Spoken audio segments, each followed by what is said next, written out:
So good morning students. So reasons for popularity of transformer. நம்ம ஏன் டிரான்ஸ்ஃபார்மரை use பண்ணுறோம், ஏன் டிரான்ஸ்ஃபார்மர் வந்து பாப்புலராக இருக்குது அப்படின்னு நம்ம ரீசன்ஸ் பார்க்க போகிறோம். So reasons for popularity of transformer. Okay, so first point is it is a static device.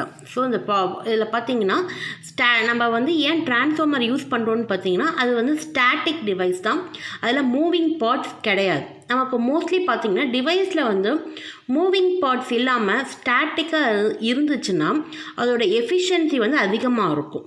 ஓகேவா, ஏன்னா மூவ் ஆகும்போது தான் உங்களுக்கு டியர் வந்து அதிகமாக இருக்கும், டியர் அண்ட் வியர் வந்து அதிகமாக இருக்கும். சப்போஸ் ஒரு டிவைஸ் வந்து ஸ்டாட்டிக்காக இருந்துச்சுன்னா அதோட எஃபிஷியன்சி அதிகமாக இருக்கும். ஸோ டிரான்ஸ்ஃபார்மர் வந்து ஸ்டாட்டிக் டிவைஸாக இருக்கிறதுனால அதில் வந்து நோ மூவிங் பார்ட்ஸ். ஓகேவா, இது ஃபஸ்ட்டு அட்வான்டேஜ்.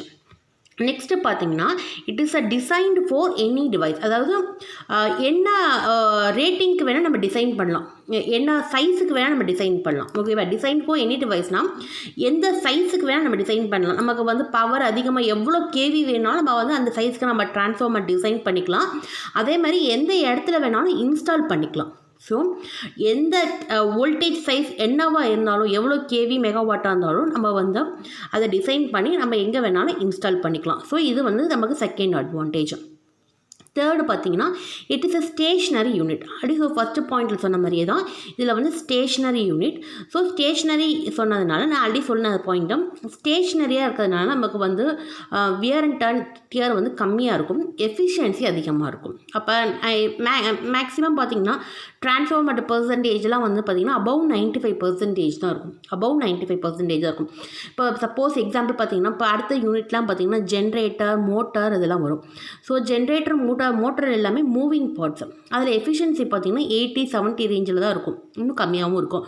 ஆனால் டிரான்ஸ்ஃபார்மர் பொறுத்த வரைக்கும் ஸ்டாட்டிக் டிவைஸாக இருக்கிறதுனால லாஸஸ் கம்மியாக இருக்கும், எஃபிஷியன்சி நிறையா இருக்கும். அபவ் 95% தான் நமக்கு டிரான்ஸ்ஃபார்மரில் எஃபிஷியன்சி இருக்கும். செகண்ட் பார்த்திங்கன்னா இது self regulating device. Self regulating டிவைஸ்னால் என்னென்னு பார்த்தீங்கன்னா நமக்கு லோடு எவ்வளோ தேவைப்படுதோ, ஏன்னா சம்டைம்ஸ் வந்து லோடு வந்து நமக்கு யூஸ் பண்ணாதப்போ லோடு வந்து கம்மியாக தான் இருக்கும். அட் எ டைமில் எல்லாம் லோடு யூஸ் பண்ணாங்கன்னா வோல்டேஜ் நமக்கு தேவைப்படுறது நிறைய ஆகும்.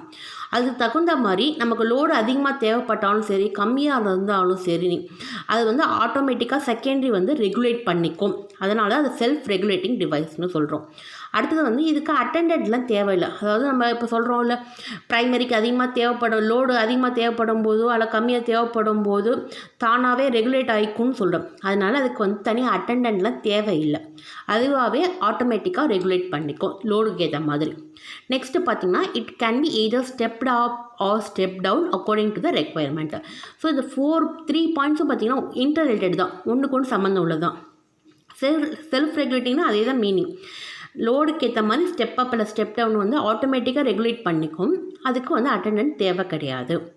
அடுத்தது பார்த்திங்கன்னா கன்ஸ்ட்ரக்ஷன் ஈஸி. கன்ஸ்ட்ரக்ஷன் வந்து ஈஸி, நமக்கு எவ்வளோ பவர் ரேட்டிங் வேணாலும் நம்ம வந்து என்ன பண்ணிக்கலாம், டிசைன் பண்ணிக்கலாம். கன்ஸ்ட்ரக்ஷன் வைஸ் அது ஈஸியாக இருக்கும்.